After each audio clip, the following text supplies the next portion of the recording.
For the holidays in 2001, all Melanie Thornton wanted was to spend time with her family. But sadly, that never happened. Her death, though tragic, was largely over. I will spend Christmas with my family in Atlanta after my last show with Coca-Cola, which is on the 24th in Nuremberg. On the 23rd, sorry, in Nuremberg. I will fly to Atlanta on the 24th, which is our Christmas Eve. I think yours is in Germany as well. And have a nice Christmas morning on the 25th with my family. My mom, my sister and her family, and lots of friends. Have a great time. But as fate would have it, those were some of her last words just before she boarded the plane that crashed and took yet another promising career. We all know that tomorrow is not promised, you know? We have to give the most that we possibly can from all of our gifts and talents from God. And, you know, whenever, wherever, enjoy as much as we possibly can, you know, and I don't know, just try to fill everyone. Overshadowed by the shocking loss of another rising star that same year, Aaliyah. 2. Beautiful, insanely talented women with bright futures ahead of them. Both gone in eerily similar plane crashes. And while Aaliyah's death has long been surrounded by suspicion and conspiracy, Melanie's story doesn't get the same attention. But should it? Let's unpack the similarities because they're hard to ignore, and honestly, they're chilling. For those who may not know, Melanie Thornton was born in Charleston, South Carolina. She began studying voice at age 6 and learned to play both piano and clarinet. She idolized legendary vocalists like Aretha Franklin and Roberta Flack, often mimicking their voices while watching TV or listening to the radio.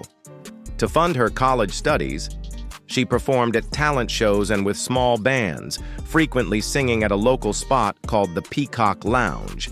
But Melanie always dreamed bigger. In February 1991, she took a leap of faith and moved to Germany, where her sister lived. When Aaliyah died, I was with Barry. When Aaliyah died for a wrongful death, he got paid $90 million for her death. Am I supposed to say that on TV? Sue me. I ain't got nothing. So I was with him on the negotiations. You know what I'm saying? Lived with her U.S. Army husband. Melanie held dual citizenship, so the move made sense, especially with encouragement from her uncle, Bob Chisholm, a musician himself, who told her she could earn triple what she made back home, even on a bad night. Sure enough, she started, recording studio demos, and eventually caught the attention of producer Frank Farian while working on the song Sweet Dreams. Farian paired her with rapper Lane McRae, and the duo became La Bouche, which means the mouth in French. They found success in the Eurodance scene, and after leaving the group, Melanie pursued a solo career with massive success in Germany, Austria, and Switzerland, the crash that took her life. On November 24, 2001, Melanie performed as part of the Coca-Cola Christmas Tour in Leipzig, Germany. Just 2 hours later, she boarded a plane to Zurich, Switzerland, where she had more performances lined up. But during the flight's final descent, the pilot, Captain Hans Lutz, reportedly descended too early while trying to locate the runway. The plane crashed into a wooded hill near Bassersdorf, Switzerland. Melanie, just 34 years old, died along with 23 others, including 2 members of the Eurodance group Passion Fruit. One member, Deborah St. Martin, was among the 9 survivors.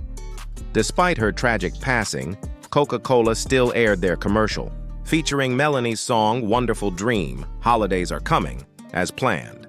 And every Christmas since 2001, that very commercial re-airs in Germany, keeping her voice and legacy alive. Aaliyah, too, died in a plane crash in 2001, just 3 months before Melanie. She was 22 and all. What your legacy to be? I mean, I know you're 22. Yeah, I know. But like, if you could be like, this is what I want to be as far as. I don't know, you know, right now it's hard to say what I want my legacy to be, you know, what I want people to say when I'm long gone. At this point, right now, I'm gonna say that I want people to see me as an entertainer, someone who can do it all. That's how I was trained. My parents You know, they grew up loving the people of the classic movies, you know, your Sammy Davis Jr.'s, you know, all those people, Fred Astaire, and those kind of artists that could do it all. You know, you had to be able to do it all, and that's how I was trained. And I want people to look at me as a full-on entertainer and a good person. So, you know, we'll talk a few years down the line, and we'll see where my head is at then. Already an R&B icon, but her death has long raised red flags, and many people believe it wasn't just a tragic accident. To start, Aaliyah had a known fear of flying and usually never traveled without a family member. Oddly, the one time she was without them, she died.